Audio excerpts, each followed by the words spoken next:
পানা ভর্তি হয়ে গেছে। তা আমি প্রভুর নাম করে থেকে জল নিয়ে বলি, দাদা তোমার রক্ত দিচ্ছে, পুকুর যেন একদম নদীর জলের কোনো যেন ইয়ে থাকে, পানা না যেন থাকে, আমি তোমার সাক্ষ্য দেবো।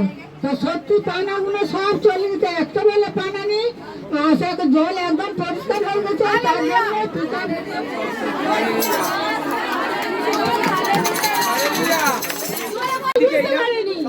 এই দিদিভাইয়ের বাড়ি বয়ারিয়া, আর ইনি এসেছে, ইনি বয়স্ক মানুষ, একাই থাকে, সব সময় প্রভুর উপরে নির্ভর করে এনার জীবন চলে। ইনি একা কোন রকম ভাবে এনার জীবন চলে শুধুমাত্র প্রভুর উপর নির্ভর করে। তা পুকুরে পানা হয়েছে প্রচুর, কিছুতেই যাচ্ছে না। তা প্রভুর প্রার্থনা করে জল নিয়ে গিয়ে উনি বিশ্বাস করে প্রার্থনা করে বলছে, প্রভু তোমার রক্ত দিচ্ছি, একটাও পানা থাকবে না, নদীর জল যেমন পরিষ্কার আমার পুকুরের জলও পরিষ্কার হয়ে যাবে সেই নদীর জলের মতো। তা বিশ্বাস করে শুধুমাত্র প্রভুর কাছে এই প্রার্থনা করে যে জল আজকে এনেছে মণ্ডলীতে, এই জল নিয়ে গিয়ে উনি ওনার পুকুরে দিয়েছিল। আর তার মধ্যে কি হয়েছে, পুকুরের পানা কিরকম আমরা সবাই জানি, যাদের পুকুরে পানা আছে।